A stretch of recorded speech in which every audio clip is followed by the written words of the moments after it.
8 நாம் இணைந்திருக்கிறோம் அழகப்ப பல்கலை சமுதாய வானொலி. காரைக்குடியின் முதல் வானொலி நம் அழகப்ப பல்கலை சமுதாய வானொலி.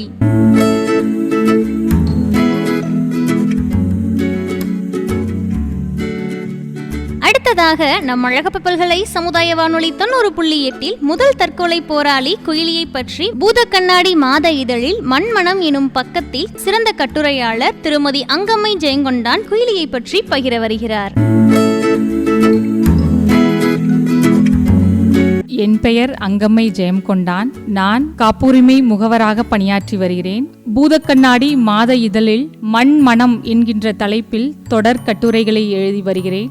உலகின் முதல் தற்கொலை போராளி குயிலி பற்றி உங்களோடு பகிர்ந்து கொள்ள விளைகிறேன். ஆங்கிலேயர்களை எதிர்த்து வீரம் செறிந்த பல போராட்டங்கள் தமிழ் மண்ணில் நடைபெற்றுள்ளன. உயிரை துச்சமென மதித்து பலர் போராடினர். ஆனால் அனைத்தையும் விட போற்றத்தக்க ஒரு போராட்டத்தை நிகழ்த்தியவர் வீரமங்கை வேலுநாச்சியார். ஆங்கிலேயர்களிடம் இழந்த தங்கள் நிலம் அனைத்தையும் மீட்ட பெருமை அவருக்கு மட்டுமே உரித்தானது. அதற்கு காரண கர்த்தாவாக விளங்கியவர் குயிலி. சிவகங்கை சீமையை ஆட்சி செய்த முத்துவடுகநாதர் ஆங்கிலேயர்களை கடுமையாக எதிர்த்தார். படைகளை திரட்டி ஆங்கிலேயர்கள் மீதும் அவர்களின் கூட்டாளிகளான ஆர்காட் நவாப்கான் மீதும் போர் தொடுத்தார். ஒரு கட்டத்தில் போரில் முத்துவடுகநாதர் கொல்லப்பட்டார்.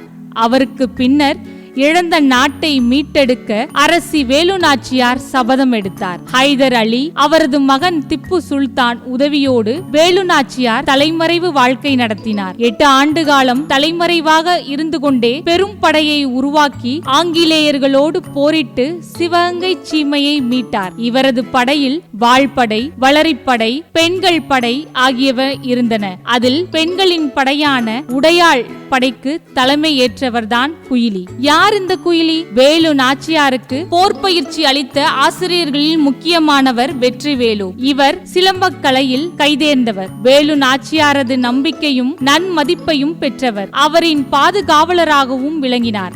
ஒரு கட்டத்தில் எதிரிகளால் விலை பேசப்பட்ட வெற்றிவேலு எதிரிகளுக்கு உளவு வேலை பார்க்க தொடங்கினார்.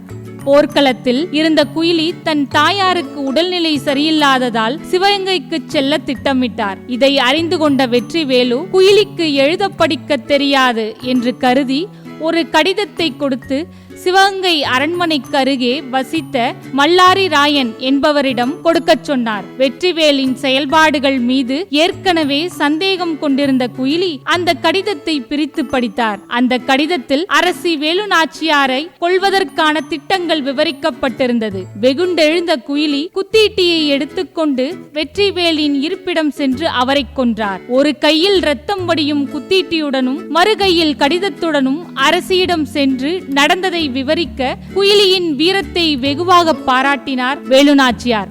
அன்று முதல் நாச்சியாரின் மெய்காப்பாளரானார் குயிலி. 1780 ஆண்டு ஐப்பசி மாதம் 5ஆம் நாள் நம் பகுதியான சிவகங்கையை மீட்க விருப்பாட்சியிலிருந்து படையெடுத்து சென்றார் வேலுநாச்சியார். பெண்கள் படைக்கு தலைமை ஏற்றார் வீரப்பெண் குயிலி. சிவகங்கை நோக்கி வரும் வழியில் கோச்சடையில் மல்லாரி ராயனையும், அடுத்ததாக திருப்புவனத்தில் மல்லாரி ராயனின் தம்பி ரங்கராயனையும், மானாமதுரையில் மார்டின்ஸ், பிரைட்டன் போன்ற வெள்ளைக்கார அதிகாரிகளையும், நவாபின் படைத்தளபதியான பூரிகானையும் கொன்று குவித்து வெற்றியோடு முன்னேறியது நாச்சியாரின் படை.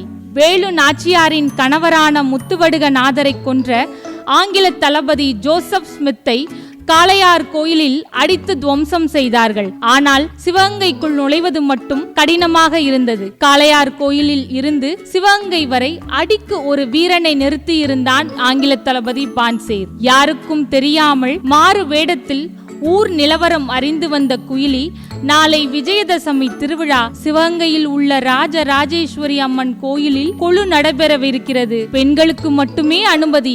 நாம் அனைவரும் மாறு வேடத்தில் கோயிலுக்குள் செல்வோம். அங்கிருந்து போரை தொடங்குவோம் என்று யோசனையை முன்வைத்தாள். குயிலியின் யோசனையை அரசியும் ஏற்றுக்கொண்டார். அரசியின் தலைமையில் அனைவரும் மக்களோடு மக்களாக கோயிலுக்குள் புகுந்தனர். மருது பாண்டியர்களின் தலைமையில் படை வீரர்கள் ஊருக்கு வெளியே காத்துக் கொண்டிருந்தனர். ஆயுத பூஜைக்காக வெள்ளையர்கள் ஆயுதங்கள் அனைத்தையும் கோட்டையின் நிலா முற்றத்தில் வைத்திருந்தனர். உள்ளே நுழைந்ததுமே அதை கண்டுகொண்டாள் குயிலி. சரியான தருணம் பார்த்து கொண்டிருந்த அரசியும் பெண்கள் கூட்டம் கலையும் நேரம் கையை உயர்த்தி வெற்றிவேல் வீரவேல் என்று முழங்கினார். மாலைகளுக்குள் இருந்த வாள் வெள்ளையர்களின் தலையை நோக்கி சீறி பாய்ந்தது. ஆபத்தை உணர்ந்த ஆங்கிலேய தளபதி பான்சேர் சார்ஜ் என்று கத்தினான். வெள்ளையர்களும் தங்களுடைய ஆயுத கிடங்குக்கு ஓடினர்.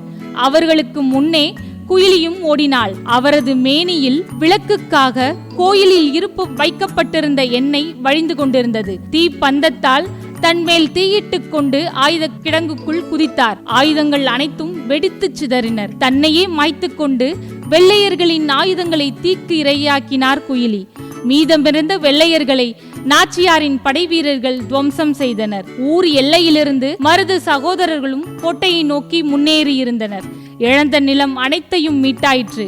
எங்கே குயிலி என்று தேடுகிறார் அரசி. தன்னுயிர் தந்து மண்ணுயிர் மீட்டது குயிலிதான் என்பதை அறிந்து அவரது வீரத்தையும் தியாகத்தையும் கண்டு நெகிழ்ந்து போனார் அரசி. உலகின் முதல் தற்கொலை போராளியானார் வீரப்பெண் குயிலி. அன்றிலிருந்து தங்கள் மண்ணையும் மானத்தையும் காத்த குயிலியை தீப்பாய்ந்த அம்மனாகவே வழிபடத் தொடங்கினார்கள் இப்பகுதி மக்கள். சிவகங்கை மதுரை சாலையில் முத்துப்பட்டி என்னும் கிராமத்தில் ஒரு கோயில் கட்டப்பட்டது. அங்கிருந்த அம்மனை தீப்பாய்ந்த அம்மன் என்று பெயரிட்டு மக்கள் வணங்குகிறார்கள். இக்கோயில் குயிலிக்காக கட்டப்பட்டது என்று வரலாற்றாசிரியர்கள் குறிப்பிடார்கள். இப்போது அந்த கோயில் முற்றிலும் இடிந்து தரைமட்டமாக கிடக்கிறது. உள்ளே குயிலியின் நினைவாக நடப்பட்ட கல்லும் சூலாயுதம் ஒன்றின் முனைப்பகுதியும் மட்டுமே மிஞ்சியிருக்கின்றனர். குயிலியை பற்றி வாய்மொழியாக பல வரலாறுகள் உள்ளன. எல்லா கதைகளிலுமே குயிலிதான் தீப்பாய்ந்த அம்மனாக குறிப்பிடப்படுகிறார். சிவகங்கை பகுதியில் மக்களால் பாடப்படும் நாட்டுப்புற பாடலில் கூட இது பற்றி பேசப்படுகிறது. முத்துப்பட்டி முத்தன் மக செத்து போய் தெய்வமானா என்று பாடுவார்கள். சென்னை லயோலா கல்லூரி பேராசிரியர் காளீஸ்வரன் அவர்கள் ஆய்வு செய்து அவரும் இந்த கோவில் குயிலிக்காக கட்டப்பட்டதுதான் என தெரிவித்துள்ளார். ஆலம்பட்டு உலகநாதன் என்பவரும் குயிலி பற்றி எழுதிய புத்தகத்தில் இந்த கோயிலை உரிய முறையில் பராமரிக்காமல் கைவிட்டு விட்டார்கள் என்கிறார். குயிலி பற்றி ஆய்வு செய்து புத்தகம் எழுதியுள்ள எழுத்தரின் இறந்த முன்னோர்களையும் போரில் உயிர் தியாகம் செய்தவர்களையும் வழிபடுவது தமிழர் பண்பாடு. அந்த வகையில் மண் காத்த குயிலிக்கு கோயில் கட்டி வழிபடுவது போற்றத்தக்கது என்கிறார். குயிலி பற்றி உங்களோடு பகிர்ந்து கொள்வதில் மகிழ்ச்சி.